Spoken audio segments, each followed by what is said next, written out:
मोक्षमार्गस्य नेतारं भेत्तारं कर्मभूभृतां ज्ञातारं विश्वतत्त्वानां वन्दे तद्गुणलब्धये। अर्थ और रुद्र ध्यान जो अनादिकाल से यह अज्ञानी जीव कर रहा है, उसका एकमेव आधार पर द्रव्य में इष्टानिष्ट कल्पना है। ये बाहर की तरफ का कथन है और अपने शुद्धात्मा की खबर नहीं है, ये अंतरंग से किया गया कथन है। शुद्धात्मा की खबर नहीं अर्थात स्वयं को शुद्धात्मा नहीं जानता, स्वयं को आत्मा नहीं देखता। इसको लेकर इष्टानिष्ट कल्पना होती है और दिन रात शुभाशुभ भावों में इसका व्यापार चला करता है। मानस, वाणी और काया से निरंतर ये अर्थ रुद्र ध्यान, खैर मानस के ही स्तर पर होते हैं, क्रिया के स्तर पर जो होते हैं उसको बहिरंग ध्यान कहेंगे। और ये दोनों संसार का बीज है, इसलिए इनकी चर्चा भी की और ये सर्वथा है। भूमिका में आए बिना रहते नहीं है, वो बात दूसरी है, लेकिन ये दोनों तो है ही हो गए। शुक्ल ध्यान की जो चर्चा प्रारंभ होगी कल परसों से, उसकी तो क्या बात करें, क्योंकि वो भले ही साक्षात कारण है धर्म का अर्थात मोक्ष का, और उपादेय है, लेकिन वह शुक्ल ध्यान मुनियों के ही होता है, क्योंकि उस योग्य उत्तम संगनन आज हमारे पास नहीं है, इसलिए इतना पुरुषार्थ भी आज हमारे पास नहीं है। इसलिए उसकी तो क्या चर्चा करना रहा। एक ही ध्यान जिसकी चर्चा की जा सकती है और जो हम सबको अभिष्ट है, वह है धर्म ध्यान। इसलिए धर्म ध्यान की चर्चा विशेष रूप से यहाँ से की जाएगी। 1-2 पीरियड्स, मेरा तो भाव है कम से कम 2-3 पीरियड्स धर्म ध्यान पर चर्चा चलेगी। इन 4 वेदों का विवरण हम देखेंगे। जब भी ध्यान का प्रसंग आता है तो यही उपदेश दिए जाते हैं, रीढ़ की हड्डी सीधी रखो, आँख ऐसी रखो, करो में ही शरीर की क्रियाओं को संभालने संवारने में ही पूरा समय व्यतीत होता है। ध्यान शिविर का प्रोपेगेंडा भी आज किया जा रहा है, खास तौर पर दक्षिण पार्ट में आप जाएंगे, वहाँ पर खूब मिलेगा ये सब आपको। कहने की बात मेरी ये है कि वहाँ पर 10 दिन भी केवल यही निर्देश चलते हैं। हालांकि ये भी बीच बीच में बात आती होगी, मैं आत्मा हूँ आदि आदि, लेकिन ये धर्म ध्यान का ये सूत्र समझे बिना हम धर्म ध्यान के मार्ग में एक कदम भी नहीं रख सकते। क्यों? ये सूत्र को समझना इसलिए जरूरी है, इस स्वरूप को समझे बिना जितनी भी शरीर की क्रियाएं हैं वे कोई धर्म का ध्यान नहीं होता। मैंने आपको बताया भी था, एक गलती से मैं भी ध्यान शिविर अटेंड किया था। मैंने बहुत पहले की बात है, प्रारंभ के दिन थे। मैंने देखा था 6 द्रव्य 7 तत्वों का नाम तक 80% लोग, 80 में कम ही बोल रहा हूँ संकोचवश, क्योंकि होगा इक्का दुक्का कोई छुपा रुस्तम तो हम नहीं कह सकते, लेकिन ऊपरी तौर पर जितने जनों से चर्चा हुई वो कुछ भी नहीं जानते, बस आकर बैठे हैं। और फिर जब समापन का दिन होता है, माइक आता है, तो लाभ गिनाए जाते हैं, तो लाभ के गिनाने में अव्वल रहते हैं शरीर के लाभ। ये इतना बीपी कंट्रोल होता है, बकायदा जाने के पहले वजन देखते हुए लोग, जाते समय वजन, आते समय बीपी, जाते समय बीपी, और पूरा शारीरिक स्वास्थ्य बहुत अच्छा रहा, ये कहते हैं। ये बाय प्रोडक्ट हो सकता है, लेकिन बाय प्रोडक्ट को यदि कोई प्रोडक्ट ही बनाने जाए, घास के लिए फसल बनाए, तो उसकी मूर्खता पर हंसी आती है। तो देखिए इन 4 सूत्रों का, इस सूत्र का ज्ञान होना बहुत जरूरी है धर्म ध्यान के लिए। क्या सूत्र कहता है कि धर्म ध्यान के 4 भेद है, आज्ञा विचय, अपाय विचय, विपाक विचय, संस्थान विचय, धर्म ध्यान। विचय ऐसा शब्द चारों जगह जोड़ा गया है। विचय का अर्थ होता है विचार, तो इन संबंधी विचार करना। कैसे विचार करना, अभी थोड़ा एक एक को हम खड़ा करते हैं। मैं थोड़ा रफ आइडिया आप सबको दे दूं तो आपको बहुत मजा आएगा। मैं तो अभी यही कह रहा हूं वैसे तो कि ध्यान शिविर में एक क्या बताया जा रहा है और क्या बताया जाना चाहिए था। ये 4 धर्म ध्यान के भेदों को आप गौर से थोड़ा देखेंगे, आपको पता चलेगा ये कुछ नहीं है, ये स्वाध्याय के ही रूप है। ये 4 अनुयोग बैठे हैं इनमें। कैसे 4 अनुयोग बैठे इनमें? आज्ञा विचय धर्म ध्यान आप कहेंगे, कर्णानुयोग बैठा मिलेगा आपको उसमें, प्रथमानुयोग बैठा मिलेगा इसमें, खास तौर पर ये 2 तो है ही है।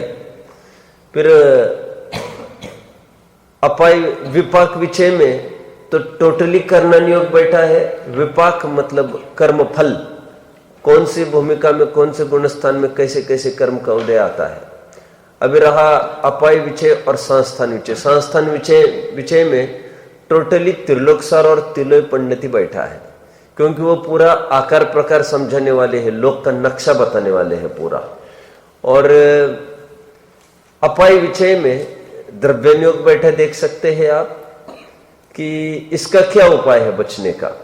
ये उपाय विचय कहो या अपाय, कैसे नाश करें हम मिथ्या दर्शन ज्ञान चारित्र का, तो इसमें वैसे 4 अनुयोग आ सकते। द्रव्यानुयोग तो प्रधान रूप से आता है। कहने का तात्पर्य क्या बना मेरे, कोई बताएगा? ये बराबर ये जितने भी ध्यान कराते आजकल, अर्थ रौद्र तो कराने का उनका मानस नहीं है, शुक्ल ध्यान उनके बस की नहीं है।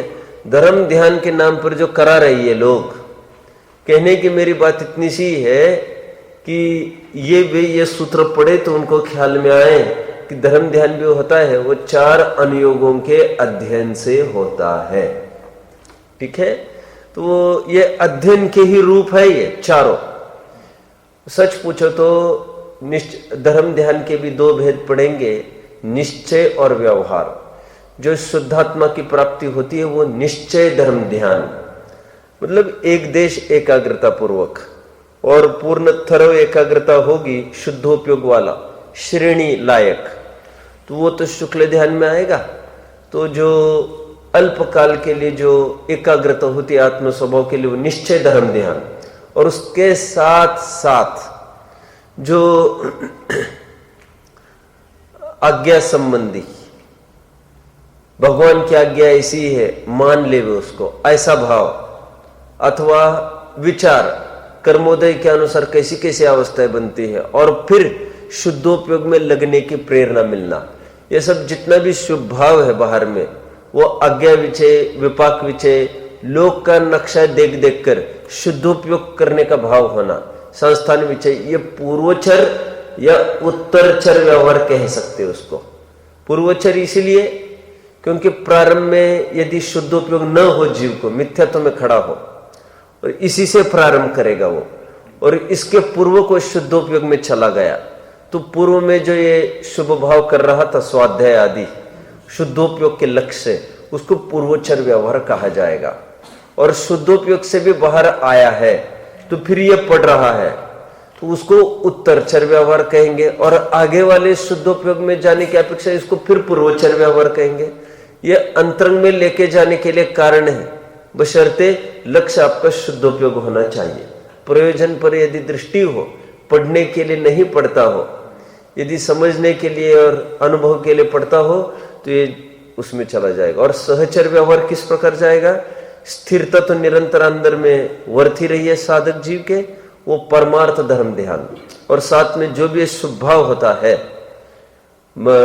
कर्मोदय की विचित्रता विचारने आदि आदि का, दोषारोपण आदि नहीं हो उसमें, हटाने जुटाने का भाव यदि होगा तो फिर बोलो फिर वो अर्थ-रोदर का रूप धारण करेगा। उसको उसी प्रसंग को, मैंने कल बताया ना, उसी प्रसंग को आप अर्थ-रोदर ध्यान का रुख न लेकर उसी को आप धर्म ध्यान की मुद्रा में आपको मोड़ना है। ठीक है, तो देखते हैं अब हम एक एक की चर्चा करेंगे। सबसे पहले तो मूल बात ये रही कहने की कि ध्यान में वो काया पलट की बात करते हैं कि आपकी काया पलट जाएगी। तो उनको समझना चाहिए ये ध्यान काया पलट का मार्ग नहीं है। ध्यान तो साक्षात काया भाव का ये मार्ग है और ये उसको बताया जाए। जिन लोगों का यह कहना है कि जयपुर वाले ध्यान नहीं मानते, मैंने आपको काफी समय सार में भी चर्चा की थी, आपको याद होगा। मैंने कहा था कि किसी मान्यता है लोगों की जयपुर वाले ध्यान नहीं मानते, सोनगढ़ वाले, जयपुर वाले बस स्वाध्याय पर जोर देते। भाई कोई सामयिक नहीं करता हो तो हम क्या करें उसमें। देखो टोडरमल जी क्या कहते हैं, 20 पेज पर, आपके पास नहीं होगा तो चिंता न करें क्योंकि ज्यादा कुछ नहीं पढ़ना है इसमें से, एक ही लाइन। पुनश्च धर्म के अनेक अंग हैं, उनमें एक ध्यान बिना उससे ऊंचा और धर्म का अंग नहीं है।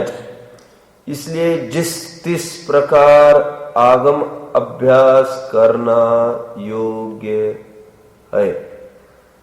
समझ रहे आप सब?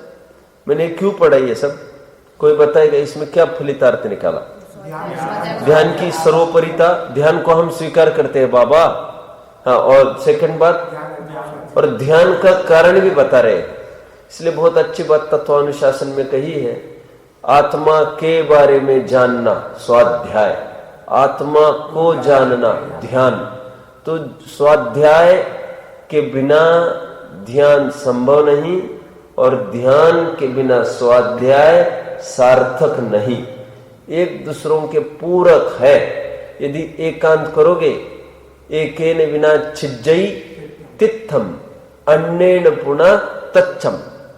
यदि स्वाध्याय का लोप करोगे तीर्थ का लोप होगा, यदि ध्यान का लोप करोगे तो साक्षात तत्व का लोप होगा। स्वाध्याय का आडंबर काय के लिए है ये पूरा, ये सब आत्म ध्यान के लिए तो है।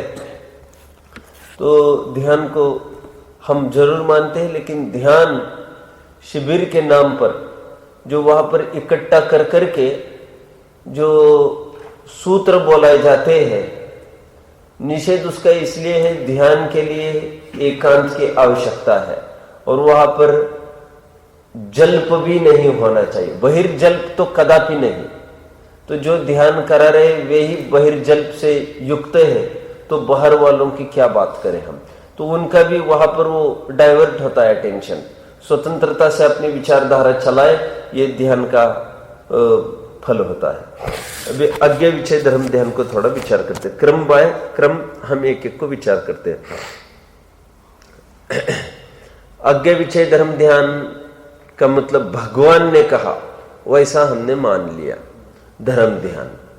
बाबा वाक्यम प्रमाणम, ऐसा कोई कोई लोग कहते हैं कि भगवान ने कहा हा में हा बस मिलाते जाओ आपको धर्म ध्यान हो जाएगा।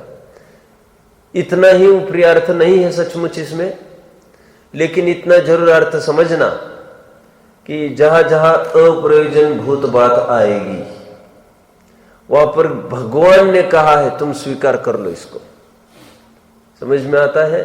और जहां पर प्रयोजन भूत बात आएगी वहां पर समझ लेना तीर्थंकर भी कहे से नहीं मानना, आज्ञा प्रदानी से परीक्षा प्रदानी को श्रेष्ठ कहा है।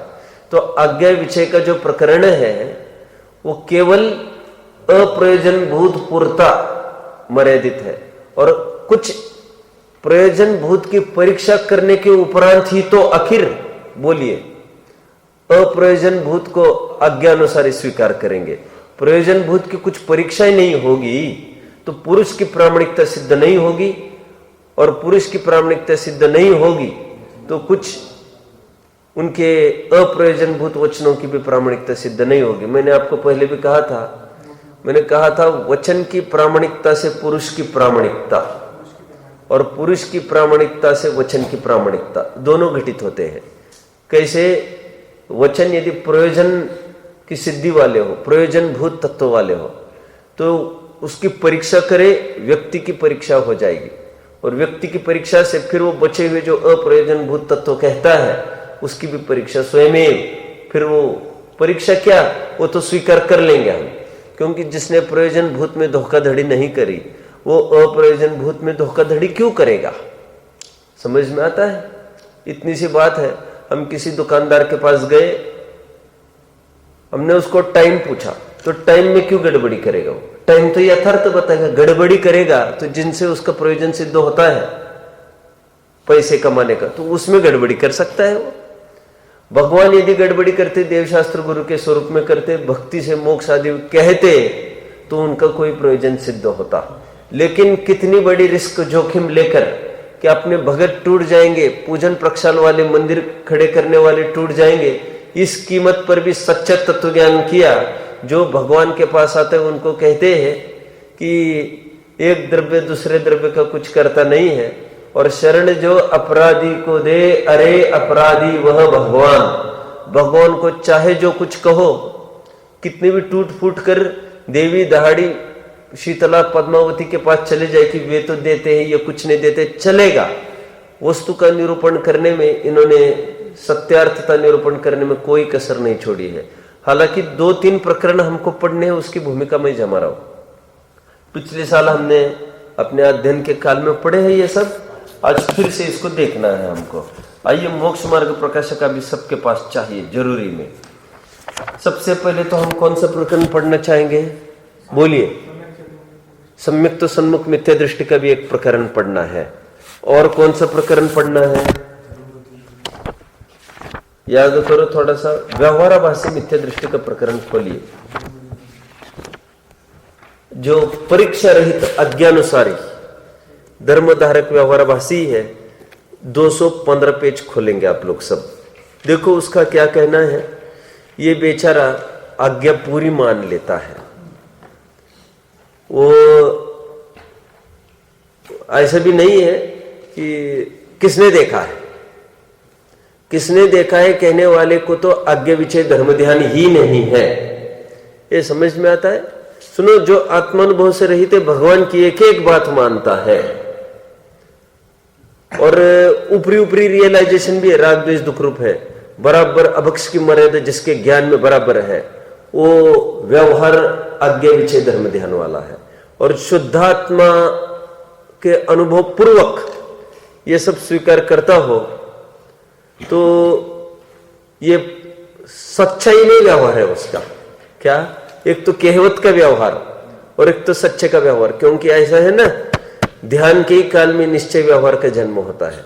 पढ़ना है, ये भी द्रव्य संग्रह कर लेना है हम सबको, उसमें भी काफी प्रकरण पढ़ाऊंगा। तो ध्यान के काल में सच्चे निश्चय व्यवहार का जन्म होता है। आत्मानुभवी ही नहीं, जिसको निश्चय नहीं, उसका व्यवहार क्या? तो ऊपरी व्यवहार और एक सच्चाई का व्यवहार, ऐसे 2 व्यवहार आपने इसमें डाल दिए। अब पढ़ने का भाव था, अब इसका क्या होगा? चलो, आप तो सुनेंगे, मैं यहां से पढ़ूंगा। देखिए, परीक्षा रहित अज्ञानुसारी धर्मधारक व्यवहाराभासी मिथ्या दृष्टि का प्रकरण है। तथा कितने ही अज्ञानुसारी जैनी होते हैं, जैसे शास्त्र में आज्ञा उस प्रकार मानते, परंतु आज्ञा की परीक्षा करते नहीं। यदि आज्ञा ही मानना धर्म हो, तो सर्वमत वाले अपने अपने शास्त्र की आज्ञा मानकर धर्मात्मा हो जाए। तो तुम क्यों डरते हो? ये तो हम ही कह रहे हैं। बाबा वाक्यम प्रमाणम जैसा नहीं है, बल्कि यहाँ पर क्रॉस क्वेश्चनिंग आपको करना है। वैशेषिक मत में क्रॉस क्वेश्चनिंग करने को बोलिए वितंडा माना है, अपराध मानते हैं, गुरु के भी नहीं मानते हैं। और यहाँ पर पृच्छना नाम का एक तप बताया है स्वाध्याय के अंतर्गत। यहाँ पर पूछना है आपको। यदि आप नहीं पूछोगे, नहीं समझोगे, तो फिर केवल सुनने ही से तो कल्याण होता नहीं है। अपने आगे इसलिए परीक्षा करके जिन वचन की सत्यता पहचान कर जिन आज्ञा मानना योग्य है, बिना परीक्षा किए सत्य असत्य का निर्णय कैसे हो, और बिना निर्णय किए किस प्रकार अन्यमति अपने शास्त्रों की आज्ञा मानते हैं, उसी प्रकार इसने जैन शास्त्रों की आज्ञा मानी। गंगा गए गंगादास, जमुना गए जमुनादास वाला है ये। मैं तो कभी कभी कहता हूं हम इस दायरे में भी खड़े नहीं हैं। क्यों? कि आज भी आज्ञानुसारी थोड़ी हम करते हैं। जो जो भगवान की आज्ञा है वैसा आज भी हम स्वीकार नहीं करते हैं। ये तो स्वीकार करने वाले को ताड़ना दे रहे कि तू परीक्षा कर।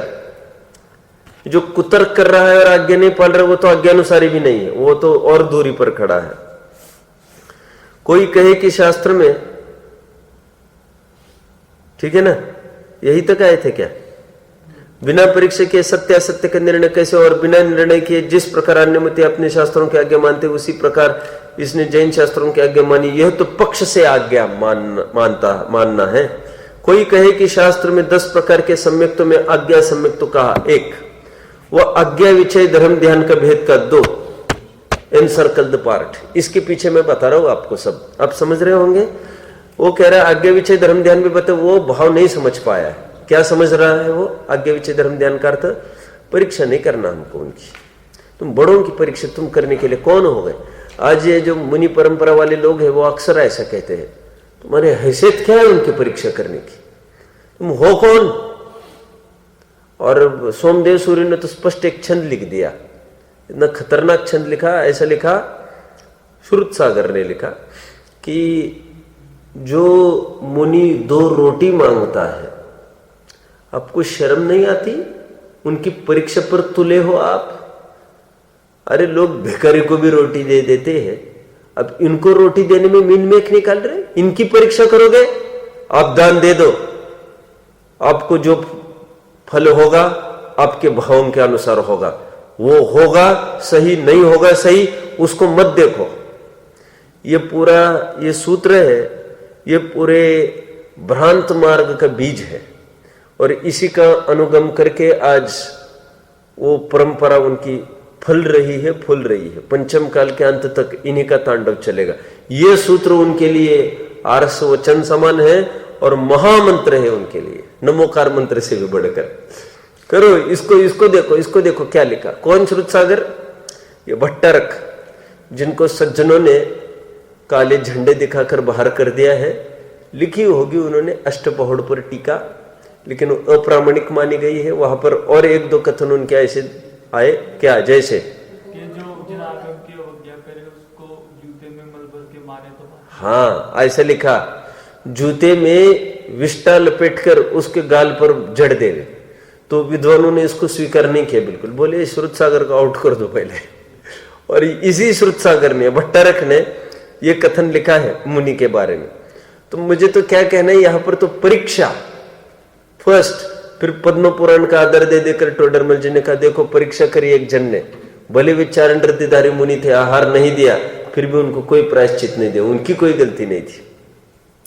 उसका देखो क्या कहना। वो आज्ञा विषय धर्म ध्यान का भेद कहा है। वो निशंकित अंग में ये तीनों एक सरी की बातें दिख रही, आज्ञा सम्यक्त्व, आज्ञा विषय धर्म ध्यान, और निशंकित अंग में जिन वचन में संशय का, जिन वचन में शंका नधार निषेध किया, वो किस प्रकार है। कितने जन को याद है, ये प्रकरण हमारा पिछले साल चला था ये पूरा, उन्हें तीनों बिंदु ये कहे थे तब भी, अभी फिर से वो फिर उठाना है।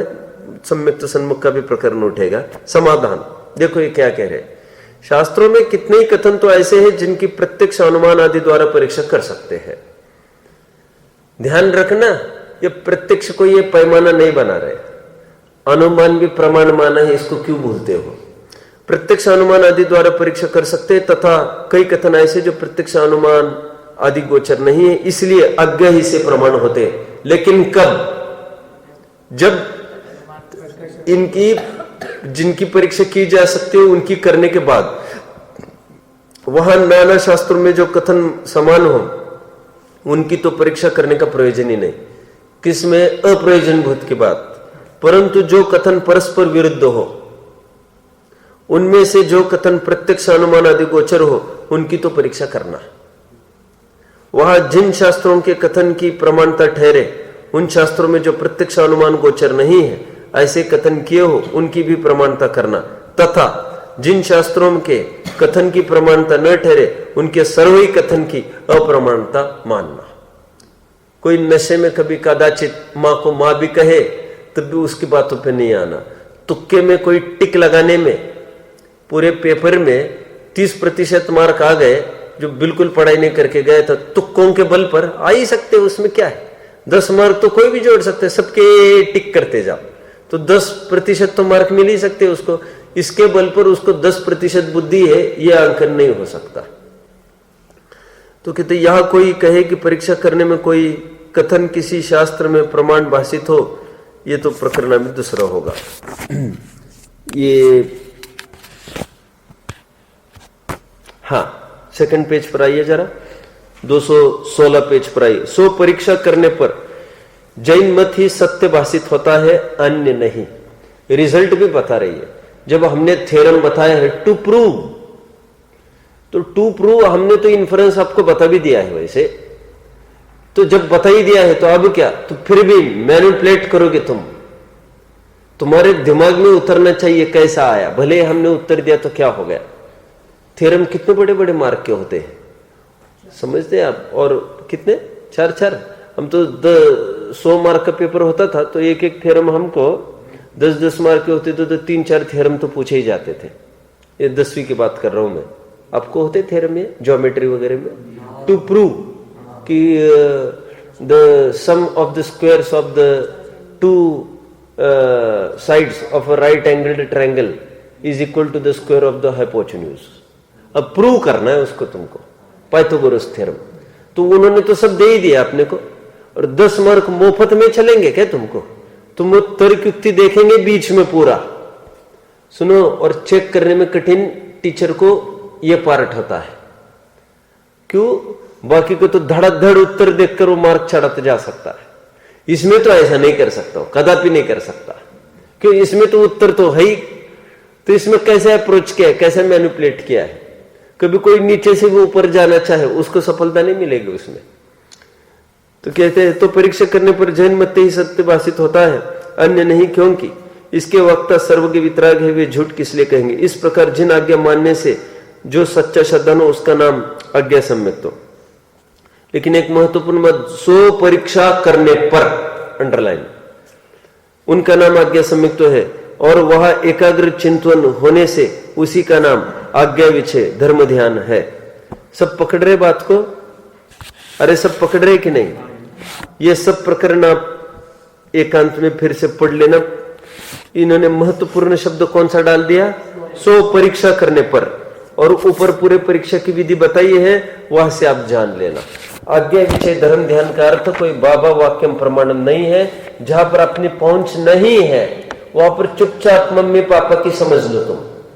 लोक में ऐसा होता है, बहुत क्रॉस क्वेश्चन करने लग जाए बच्चा मम्मी पापा को, बेटा बस करो तुम, बहुत तकलीफ होने लग जाए, मैंने कहा ना करो, ये कोई, दिस इज नॉट टायरेनिज्म। क्या टायरेनिज्म समझते हो आप? क्या है ये? आतंक नहीं चल रहा है कोई, ये कोई तानाशाह नहीं चल रहा है। प्रॉपर वर्ड तानाशाह है टायरनी के लिए, और टेरर के लिए होता है आतंक। तो ये कोई टेररिज्म और टायरनिज्म नहीं चल रहा है। तो ये भी जो हम चुपचाप कह रहे हैं तुमको, बिल्कुल बात मानो, जो कहा है उसको करो, फॉलो अप करो बस, ये कहा है, ये पूरे कॉन्फिडेंस से कही हुई बात है। और अभी न समझने का, समझाने का समय है, न समझने की तुम्हारी आज पात्रता है, दोनों में से कुछ भी हो सकता है। समझ में आया? मेरी एक विद्वान है, बहुत टाइम तक मेरा उनके पास रहना बना मतलब एक ही सहयोग बना, साथ क्या रहना बना। तो वो आखिर तक हम, मेरा एक उनके साथ ये बना रहा कि विचार का विरोध, कि वो कहते थे, अमुक मुनि थे तो वो कहते थे इनको मानना, आहार आदि देना, सब करना। मैं आखिर तक नहीं मानता रहा, नहीं माना। तो फिर बहुत बार उनको 2-4 बार समझाए भी, और आगम को सामने रख कर फिर एक बार वो बताओ तुम आज मुझे बताओ क्या बात है। तो मैंने एक बात कही, अभी नहीं, अभी टाइम नहीं आया है, अभी मैं कुछ भी बताऊंगा आप पर, बहुत हावी है वो जहर, वो इतना हावी है वो जहर, वो कुछ भी मैं यहां से दूंगा तो वो निरर्थक उद्यम होगा मेरा, और भैंस के सामने बीना बजाना होगा। अभी नहीं, समय यदि आएगा मैं पात्रता देखूंगा। मैंने बोला अभी पात्रता नहीं दिख रही वैसे, पात्रता देखूंगा तो मैं कुछ कभी बात रख सकता हूं, नहीं तो अभी छोड़ दी जाए राम मोहन से, जो होगा सो होगा, अभी काम नहीं होगा। मैं क्यों कह रहा हूं इतना सारा? आज्ञा की तब आवाज उठाई जाती है तुम करो बस, जब या तो समय नहीं होता समझाने का, समय नहीं है। मैं कैसे कैसे कैसे रोज जैसा बात नहीं, आज फटाफट करो तुम जो मैं कह रहा हूं, करो बस करो। और एक दूसरी बात यह होती है कब, या तो तुम्हारे समझने की पात्रता नहीं, ठीक है, उसको समझाने का नहीं समझा देते, पहले ऐसे करते, समझाना चाहिए ना, प्रेम से बच्चों को समझाना चाहिए ना। हर समय हम समझाने बन जाए, हमारी क्या औकात रहेगी फिर? बच्चे को इतना भरोसा करना चाहिए माता पिता जो कहते हैं, फिर सबके बीच में लड़ने लग जाए। हमने कहा फॉर्म भर दो, सब पूरी पब्लिक थी, मीटिंग में हमने कुछ बोला और वहां से वो लड़ने लग गए, पति पत्नी सबके बीच में। अरे तुम चुप रहो, तुम बीच में मत बोलो, तो तुम फिर इंसल्ट होगी ना उसकी। उन्हें बस इशारा की, क्यों तुमने क्यों बीच में ऐसे टोका, क्यों बीच में टोका? तो फिर उन्हीं की लट्ठम लट्टा होगी, तो बाकी के लोग तो तमाशा देखेंगे ना। इस दूसरों के सामने हम जो कह रहे बस करो बेटा, अभी कितने नहीं समझ पा रहे, नहीं समझ पा रही है, हम नहीं समझा पा रहे, हमको मूर्ख समझो, जो समझना है समझो, तुमको ये करना है बस करना है। ये हिटलर शाही नहीं है, ये तुम्हारी अपात्रता को देखकर अत्यंत तरस खाकर यह हथियार आखिर हमने उठाया है। ये समझ में आता है, ये हमारा दुर्दैव है कायदे से कि हमको तुमको डंडे के बल पर समझाना पड़ रहा है। समझ में आता है? देखो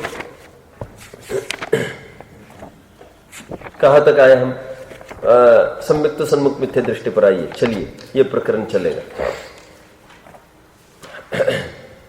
देखिए क्या कहते हैं।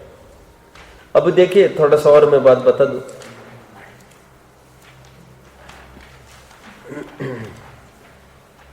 इसमें बहुत अच्छी बात लगती है मुझे, मैं रामायण का हमेशा उदाहरण देता हूं।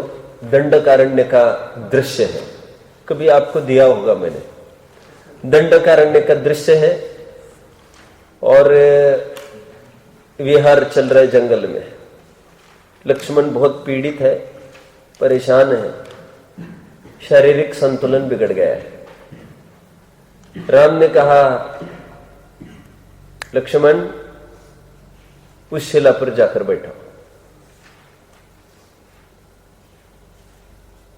क्या होगा? आज्ञा का विषय करो। आखिर क्यों आज्ञा का विषय करो? क्या होगा? लेकिन जो कहा है वो करो। वो लक्ष्मण शिला पर जाकर बैठ गए। आधे घंटे में उसने देखा, उसको शारीरिक लाभ हो गया, विकलता मिट गई उसकी, तकलीफ मिट गई उसकी। अरे उसको तकलीफ हो रही थी, शीत हो रहा था, शिला पर आ रही थी कड़ी धूप। आज्ञा का विषय करो। Lakshman go sit there. Chandragupta go jump. Chanakya क्यों कैसे क्यों कैसे? ये टू एंड फ्रो चलता है, ये मैं जानता हूं। ये कितनी अगाध श्रद्धा वो डेवलप कराई होगी गुरु ने शिष्य के दिल में। गुरु का भी कोई कम योगदान नहीं है इसमें। और शिष्य को भी कैसा चाहिए? सिख तो बोलो, सिख तो ऐसा चाहिए जो गुरु को सब कुछ दे। और गुरु तो ऐसा चाहिए जो सुख से कछु न ले, नमस्कार की भी आशा न रखे। और श्रीमद जी ने तो क्या लिखा कि हे भगवान मैं तेरे सामने क्या चढ़ाऊं? कि छंद जानते हो कोई आत्मसिद्धि शास्त्र का? मैं कोई ढूंढ के बताओ, आज टाइम मिलेगा किसी को तो। 11 वालों को तो टाइम होगा ना, देवेश पढ़ के बता देगा क्या दिक्कत है उसमें। देवेश मास्टर है इसमें। वो आत्मसिद्धि में एक छंद आया है, श्रीमद जी ने भगवान की कहते हैं भगवान मुझे समझ में नहीं आता भक्ति के रूप में तेरे को क्या चढ़ाऊं मैं। कह रहे हैं मैं मेरी अपनी जान से बढ़कर तो कुछ ही नहीं है और सर्वोत्कृष्ट चीज चढ़ाई जाती है, लो ये मेरे को ही मैं समर्पित करता हूं तुम्हारे पास। आप समझ रहे हैं? ये समर्पण की बात करता हूं मैं। गुरु को ऐसा समर्पित होना चाहिए शिष्यों को, शर्त नहीं होना चाहिए उसमें। गांधी जी को ऐसी शर्त लगा लगा के खड़े करते तो ऐसे थोड़े ना मिशन कामयाब होता। फिर शर्त कुछ नहीं है, शर्त हमारी लूले लंगड़े हो गए, एक पैसा खर्च नहीं करेंगे हम। घर पर तो डेड बॉडी पहुंचाओगे, कुछ नहीं, किसी को टाइम नहीं है, हमको आजादी जीतनी है यहाँ पर। आना तो आओ बाबा, ठीक है, धड़ाधड़ सैकड़ों और हजारों आ रहे। आज तो कम से कम आतंकियों को सरेंडर करो कहने में बहुत सारी शर्तें रखती है गवर्नमेंट, कि आपको आज तक का आतंक माफ किया जाएगा, आपको कोई जेल नहीं होगी, you will be able to live a very free life as good as all the citizens of India are living today, very respectable life as good as even you can. बोलो, मैं तो हमेशा कहता हूं bandit queen, ये फूलन देवी को तो ticket मिल गए इलेक्शन लड़ने का, लीडर बन गए, इतनी हत्याएं करी वाली। जानते हो ना, बैंडिट क्वीन एक फिल्म निकली थी, जानते हैं आप, फूलन देवी की। वो फिल्म मौका पड़े तो देख लेना। वैसे उसमें थोड़ा सा कुछ सावधानी भी रखनी पड़ती है, क्योंकि उसमें बहुत रेप केसेस दिखाए हैं, क्योंकि फूलन देवी के प्रति बहुत खराब हालत हुई थी ना। वो फिर वो कैसी बैंडिट समझते, what is bandit? Bandit is also dacoit, समझ में आता है? बैंडिट मतलब डेकॉइट समझते हो ना? अरे ये बहुत बड़ा डाकू, तो डाकू को ही बैंडिट कहते हैं, may be a female gender of that. तो बैंडिट क्वीन ये फिल्म निकली थी, ये तो निकली थी 25 साल पहले वाली फिल्म है ये, तो मैं 13 साल का होऊंगा तब की बात है ये। वो तब भी लेकिन फिल्म कोई ज्यादा वैसे मतलब बहुत सावधानी से ही देखने लायक है वो, क्योंकि उसमें खूब रेप केसेस है। और उसको तो एक क्या है मूल में, वो तो एक सोशल वेलफेयर के रूप में वो एक प्रदर्शित हुई है वो फिल्म। वो ऐसी कोई फिल्म नहीं कि एडल्ट से देखे उसको, वो तो बहुत अच्छी थीम है उसकी, पुटअप करी है डायरेक्टर ने, कि कैसे फूलन देवी ने क्या क्या भोगा और वो आतंकी क्यों बनी, उस पर बहुत आक्रमण हुए, फिर उसके आप बीती पूरे बताया कैसे कैसे लूट लिया उसको कितने जनों ने, फिर वो बन गया आतंकी कैसे उसने साम्राज्य स्थापित कर लिया पूरा इनके इलाके में, भिंड मुरैना में, पूरा चंबल की कैसे क्वीन बन गई। और फिर हजारों डाकू तो उसकी शरण में रहते थे, फिर कैसे उसकी एक हुकूमत चलने लग गई, और फिर रोजाना कैसा उसका क्रियाक्रम चलने लगा, रोज कितने जनों की हत्या करती थी और कितना लूटती थी गवर्नमेंट को, ये पूरा साक्ष्य है इसका। और गवर्नमेंट की ताकत नहीं थी उसको पकड़ने की, इतनी ताकत हो गई थी उसकी। फिर गवर्नमेंट को सरेंडर किया था कुछ शर्तों पर, और फिर यही इतना होल्ड रखती थी पब्लिक में भी कि यही फिर टिकट लेकर ये बन गई थी लीडर, एमएलए बन गई थी, वो सांसद बन गई थी, जहां तक सांसद। बाद में तो फिर वो हो गया जो होना है। चलो, क्या कहना है मुझे, तो मैं क्यों कह रहा था इतना सब, कोई शर्त नहीं होना उसमें, तो आज्ञा सम्यक्तों का हथियार तब होता है। ये बार बार ये पूछने लग जाए, किसने देखा आलू प्याज में जीव है? आगम चक्षु साहू, जस्ट गो ऑन। आगम चक्षु साहू, आगम ही साधुओं के चक्षु है। जानते हो प्रवचन सार के गाथा 236 वाली गाथा, आगम चक्षु साहू, गाथा नहीं सुनिए? सुनिए। गाथा के विश्लेषण की क्या विशेषता जानते हो आप? क्या अर्थ किया? मुमुक्षु अर्थ किया, मुमुक्षु साधु का। कोई ये ना समझ बैठे साधु मतलब छठवा सातवें में वाला होगा।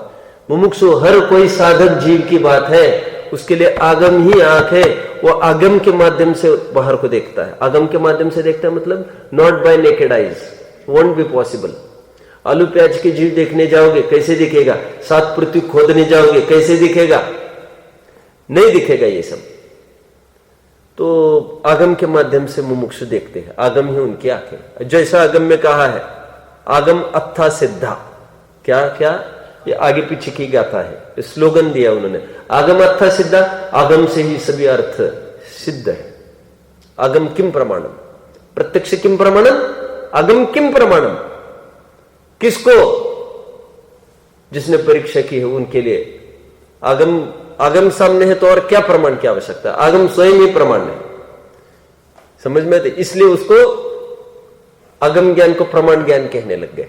क्या है वो सूत्र? क्या है? आगम प्रमाण पदार्थ ज्ञान आगम, क्या है? आप तो वचनादि निबंधनम, क्या है? पदार्थ ज्ञानम आगम है, क्या क्या है?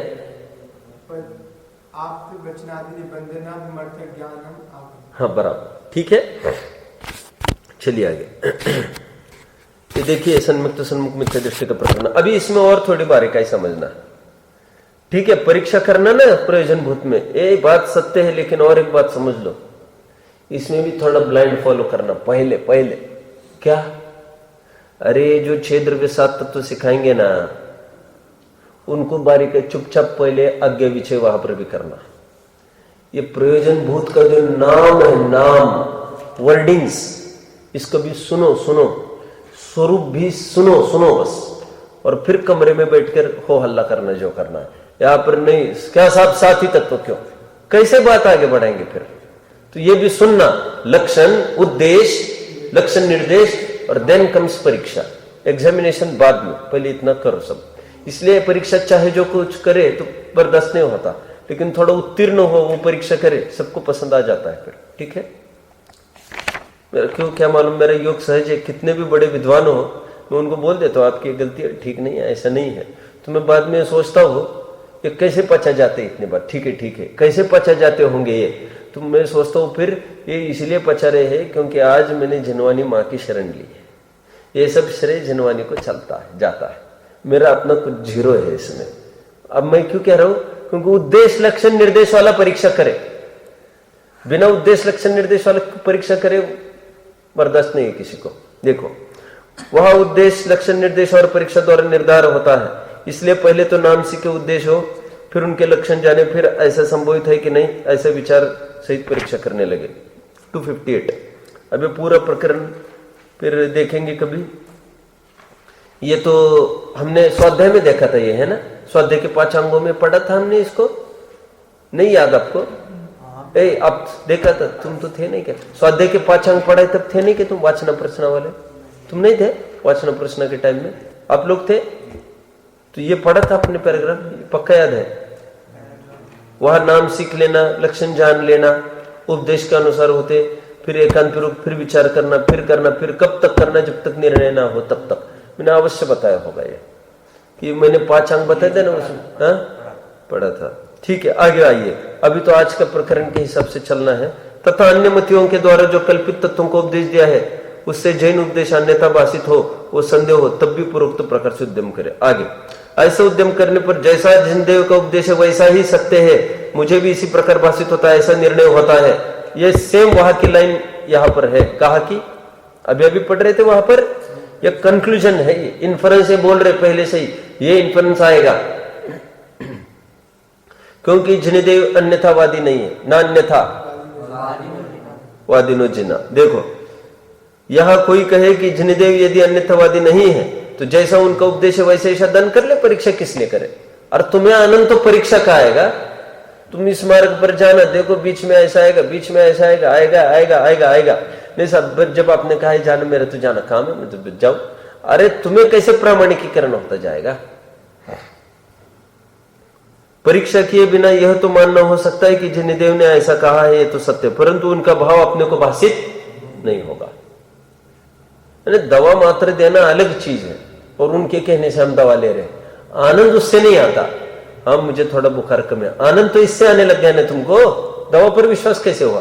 कि 1 महीने के बाद मिलने जाओगे क्या, फिर पूछोगे क्या? ये सब आप पैराग्राफ पढ़ने लायक है, इसमें पूरा परीक्षा की बात आई है। फिर ऐसे भी उपदेश तो आने, मैं पूरा नहीं पढ़ रहा हूं क्योंकि आप लोग सब प्रबुद्ध जीव हो, आपको सामने आवश्यकता भी नहीं। उपदेश तो अनेक प्रकार के, किस किस की परीक्षा करे?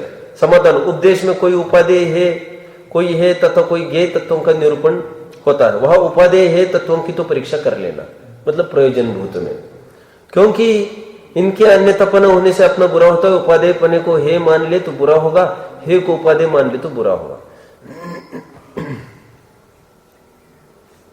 हो गया। फिर नीचे, यदि परीक्षा अन्यथा हो जाए तो क्या करे? जिन वचन और अपनी परीक्षा में समानता हो तब तो जाने की सत्य परीक्षा हुई, जब तक ऐसा न हो तब तक ऐसे कोई हिसाब करता है। हाँ, हिसाब का उदाहरण दिया, उसकी विधि न मिले तब तक अपनी चूक को ढूंढता है, उसी प्रकार यह अपनी परीक्षा में विचार किया करे। तथा जो ज्ञेय तत्व उनकी परीक्षा हो सके तो परीक्षा करे, नहीं तो वह अनुमान आदि करे। देखो एक महत्वपूर्ण बात, अप्रयोजनभूत में भी पहले अनुमान आदि करे, ये डाल दिया ही ना। स्वर्ग नरक हो सकता है कि पहले ये नक्की करो, फिर उनके स्तर हो सकता है कि ये नक्की करो। ये भी अनुमान के दायरे में है, पहली दूसरी तीसरी बढ़ती हुई इंटेंसिटी। हाँ ये भी होगा ना, क्यों नहीं होगा, असंख्यात लोग प्रमाण में। हाँ साथ ही है, ये केवल ब्लाइंड एक्सेप्टेंस की बात हुई। इसमें भी गेव में अनुमान की बात डाली है इन्होंने। देखो कहा तक, कहा रे तुम पढ़ो, चलो जल्दी। उनकी परीक्षा हो सके तो परीक्षा करना है, तो ये अनुमान करे कि जो हे उपादेय तत्व अन्यथा नहीं कहे, तो ये तत्व को अन्यथा किसलिए कहें। बराबर। जैसे कोई प्रयोजन रूप कार्य में भी झूठ नहीं बोलता, वह प्रयोजन झूठ क्यों बोलेगा, इसलिए ये तत्व वो का स्वरूप परीक्षा द्वारा भी अथवा आज्ञा से माने। ठीक है, ये प्रकरण ये क्यों पढ़ा जा रहा है, ये अज्ञा विषय धर्म ध्यान सबको ज्ञान में हो, और ये परीक्षा की कसौटी पर उतरना और आज्ञा भी मानना, ये एक दूसरों के पूरक है। ये वैसे समय तो हो रहा है, ये आज्ञा विषय धर्म ध्यान का गुणस्थान आपको सबको समझना जरूरी है। ये आज्ञा विषय धर्म ध्यान अब जानते हैं, पहले दूसरे गुणस्थान में कितने ध्यान होते हैं, संख्या में कोई बताएगा? 8। Very nice. अब जानते हैं तीसरे गुणस्थान में कितने ध्यान होते हैं? तीसरे गुणस्थान में 9 ध्यान कहे हैं। 8 और प्लस आज्ञा विषय धर्म ध्यान वहां पर बताया गया है। कितनी बड़ी बात है, ये टीकाओं में भी नहीं है सचमुच, ये तो अन्यत्र प्रकरण है 24 ठाना में, वहां का उठाकर मैंने मौका देखकर यहां पर पुटअप किया है। मुझे ज्ञान में आया कि आपको सब ज्ञान में आए हैं ऐसा। तो 11 ध्यान कहे 13वें गुणस्थान, तीसरे गुणस्थान में वो आज्ञा विषय धर्म ध्यान वहां पर शामिल समझना है। 9 धर्म ध्यान तीसरे गुणस्थान में कहे हैं। अभी चौथे में भी देखना जरा, एक आश्चर्य का झटका है कि चौथे में भी आज्ञा विषय और अपाय विषय ये 2 ही धर्म ध्यान होते हैं। कल चर्चा बची हुई करनी है, आज तो आज्ञा विषय संबंधी वैसे कहना था। आज्ञा विषय और अपाय विषय 2 ही चौथे गुणस्थान में। इसमें भी नारकियों के मात्र आज्ञा विषय धर्म ध्यान होता है, नारकियों के अपाय विषय धर्म ध्यान नहीं होता। ये चौथे गुणस्थान में भी फर्क पड़ गया नारकियों में और अन्यों में, समझ रहे आप सब? तो ये चौथे गुणस्थान वार्थी को यदि नारकी हो तो मात्र आज्ञा विषय धर्म ध्यान, और यदि बाकी कोई भी हो तो आज्ञा विषय और अपाय विषय। हाँ, फिर 4 अर्थ, 4 रौद्र और 1 आज्ञा। नारकियों के भी 9 ध्यान जैसे तीसरे गुणस्थान वर्ती को। राइट, देखो दोनों की हालत एक से। तीसरे गुणस्थान वर्ती को इसलिए बोला सम्यक्त की कणिका जिंदा थी ना, तो कितनी बड़ी बात है, धर्म ध्यान वहां पर बोला। लेकिन उसको गौण करके बात इसलिए चलती है, क्यों चलती होगी वही नहीं पहचान पाता उसको बेचारा। और थोड़े काल की स्थिति है, उसका क्या गिनना, जो लॉन्ग स्टैंडिंग हो तो उसकी तो कोई गिनती हो सके क्या? हाँ होगा ना। चौथे गुणस्थानवर्ती जो भी होगा, धर्म ध्यान के 2 भेद होंगे नारकी को छोड़ के, आज्ञा विषय अपाय विषय। मैं ये कह रहा हूं विपाक विषय और संस्थान विषय अभी किसी को ही नहीं होगा, मैं बता रहा हूं। हाँ बोलो।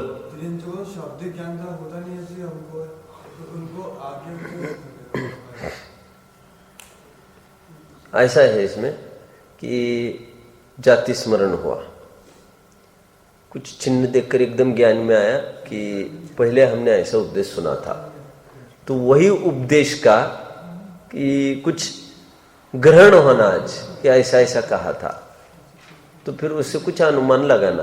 तो अपने अपने स्तर पर प्रश्न अच्छा है, विचारणीय भी है।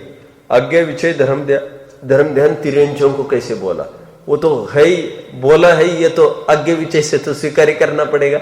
अब कैसे बैठेगा ये अपन को सोचना पड़ेगा। जिन प्रतिमा को देखकर भी उनको सम्यक तो हो सकता है, इतनी लायकत रखते हैं वे। आजकल के मनुष्यों को भी वैसा वैराग्य नहीं दिखता है, तो वर्तमान की अपेक्षा अपन बात भी नहीं करें। लेकिन पूर्व में तिर्यंच भी ऐसे विरक्त प्रधान रहते थे कि मुद्रा देखे और शांत हो गए, ऐसा कुछ होता होगा। डंडा दिखे तो शांत होते कि नहीं? आज शांत हो गए। टुकड़ा डाले तो फटाफट दौड़े आते कि नहीं? हित अहित का ज्ञान है कि नहीं उनको? बस तो डंडा दिखाने पर शांत होते हैं, तो भय के बल पर वो हो गया। टुकड़ा दिखाने पर वो शांत हो गए, लोभ के बल पर हो गया। तो जब कषाय के बल पर हो सकता है किसी को एकदम ऐसा निष्कषाय वितराग मुद्रा देखकर भी वो वैसा भाव होता हो, इसमें कुछ आश्चर्य नहीं। बात तो ये बाहर का निमित्त नैमित्तिक संबंध जब घटित हो रहा है तो भय और लोभ को ही लेकर क्यों होगा? फिर निर्विकारता को लेकर भी हो सकता है। तो फिर आज्ञा में वो इतने असंख्यात जीव ऐसे ऐसे, ये तो अभी कैसे उनमें घटित होगा? खैर, लेकिन वह अनुमान से ऐसा जानेंगे कि पुण्य पाप है, उसके कारणभूत वो शुभ अशुभ भाव है। ऐसे नाम भी नहीं वहां पर, ऐसे दो प्रकार के भाव है, और ये करेंगे उसका फल ये करेंगे उसका फल ये, और फिर आगे भी उसका फल खराब भोगना पड़ेगा, ये ऐसा कुछ मानेंगे वे। खैर वो अनुमान के स्तर पर चला जाएगा। वो तो परीक्षा में दायरे में आ जाएगा। आगे में तो क्या मानेंगे इसको अपन, होता होगा कैसे भी। चलो, ओम नमः।